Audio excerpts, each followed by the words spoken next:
Taco Dudes, welcome back to the channel. We have another recommendations. This is going to be for March 2026 recommendations. So yeah, me and my fiance just moved into our first home.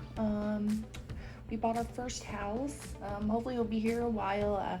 I've moved like 20 something times in my lifetime, and I'd really like to stay somewhere for a while.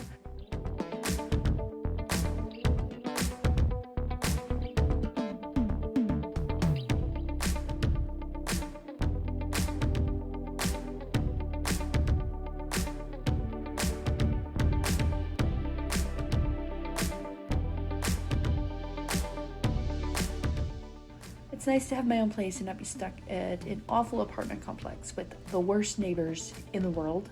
So, that's definitely good. For the yes section, Cosmic Princess Kaguya.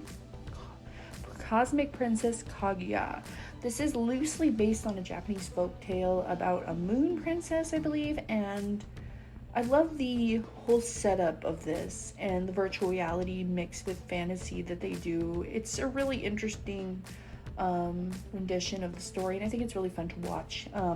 The characters are fun and the story is very sweet. The animation is beautiful in this, mind you. Dead Account. So this plot is crazy.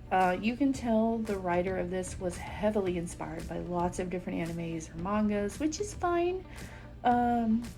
Being inspired always creates fun stories. Like, I've been heavily inspired for like a lot of my story ideas as well, so I feel like there's nothing wrong with that as long as you're not like straight up copying. There's a difference. So basically, spirit power comes from our phones now because we hold onto them more than any other modern object. Within this theory, which I find really cool, it makes sense, theoretically, especially in modern time. Everyone holds onto their phone more importantly than any other object, so instead of haunting like dolls or pictures like long ago, now people will haunt their phones. However, so basically what that means is that everyone has spirit power in their phones, so these exorcists can use the spirit power to exorcise spirits and such and such. So it's pretty cool. However, there are way too many characters in this for a first season. Mind you, I've never read the manga. I'm almost positive that the manga, they introduced them a little more less than, but since it's a show, they like speed ran and like introduced all the characters. Mind you, all the characters are very interesting in their own way. It's just a lot to memorize at one time. Most series, this would be introduced with you over a few seasons. In this one, it's introduced to you almost within the first 2 episodes. It doesn't bother me entirely, but it's just a lot for a season 1, but it's okay. The universe they set up was really cool and interesting and thought out. I definitely will watch more if they make more of this show. I haven't really heard anyone talk about this anime, but I think it's a really cool idea. America's Next Top Model. I know this thing has some controversy in it, and rightfully so. There were some things that were controversial, and I hate to use this excuse, but honestly, this was another time. This was the early 2000s, and it was just a different time, okay? Not saying it makes it right, it doesn't, but it's an older show. I grew up on this show, and I used to watch it on Oxygen, and some of it, was definitely a product of its time. But I honestly recently just re-binged all of it that was on Hulu. There is quite a few of them missing. I believe that are like 10 seasons missing. I remember binging this on Oxygen back in the day, when I don't know if that's still a channel or not. I'm not quite sure, but I've watched every single episode of this at one point or another. However, I've forgotten everything, so it's like watching it again for the first time, so that's pretty cool. And honestly, it was something that I felt like shaped me. I never wanted to be a model, not that I had what it took to be one, but I didn't watch the show and want to become a model or anything. I just found it to be a very interesting show. I just liked watching all the photo shoots, and I loved Miss J and Mr. J, and I liked how Tyra was, though I've heard she's not the best person in real life. I liked her on, the show.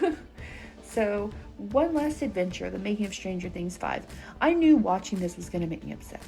This honestly made me more upset by seeing how little the ending was thought through. I don't understand how you could care so little about your own property that you created. I don't understand that.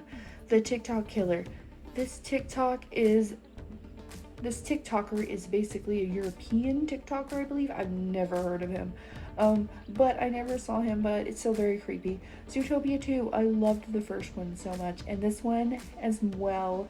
The world's very creative, but my absolute favorite thing is how hard Disney went in on the shipping of Judy and Nick.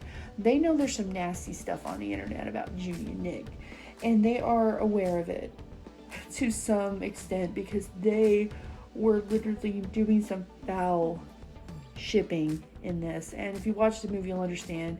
I think it's like inside jokes for like adults because it was just funny to me. Things on the internet with these characters is crazy, and it's the funniest part of the movie. Bad Influence. I swear this is like a Wattpad movie.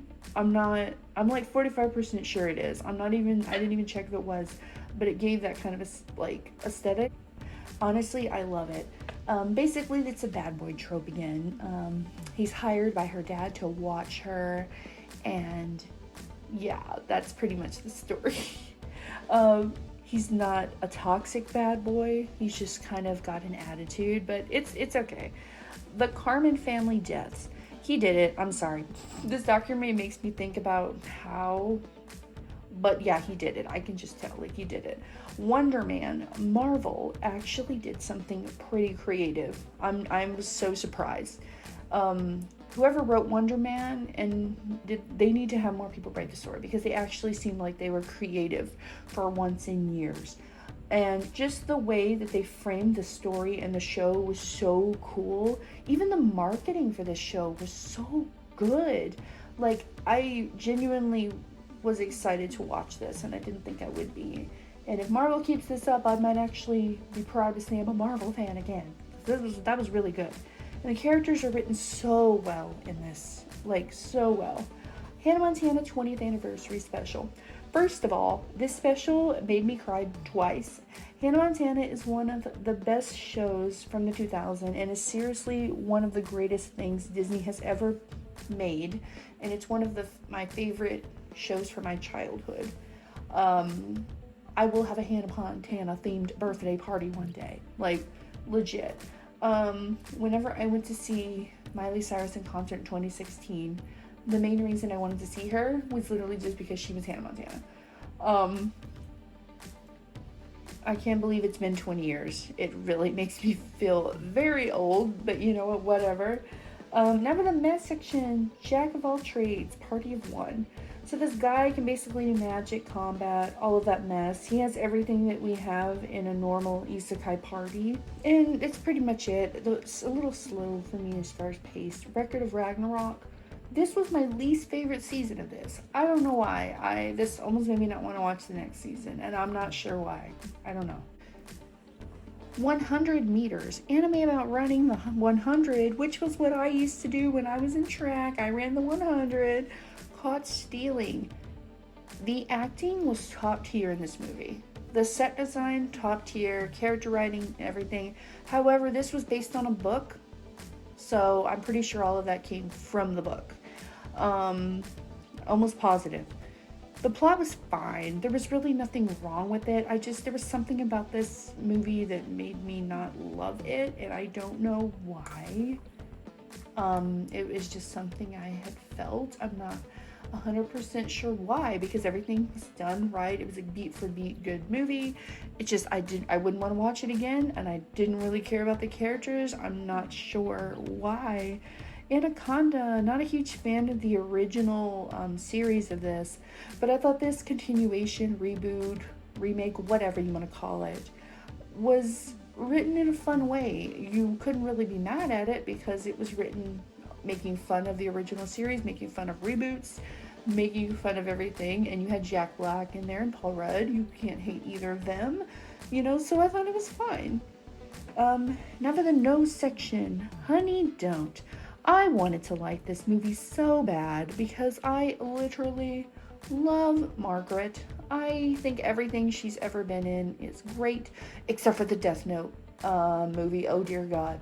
But I really like all of her acting, and I think she's gorgeous.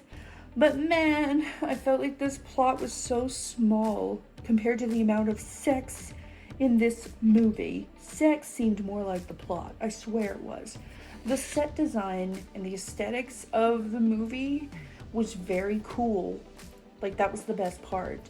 That's what drew me into the movie, besides Miss Margaret. But it was just, the aesthetic was beautiful and the filmography was great, and I just don't know, maybe it's just a personal preference that there was way too much sex in it. I don't mind a little sex, whatever. You know, sometimes it makes a story, but I felt like it was just a little too much compared to the actual story, and I'm really upset I didn't like it. We will now commence April's recommendations, aka I'm doing Anime April. So I'm gonna try to watch more anime than anything to hopefully clear out my Crunchyroll list a little bit. Finish him!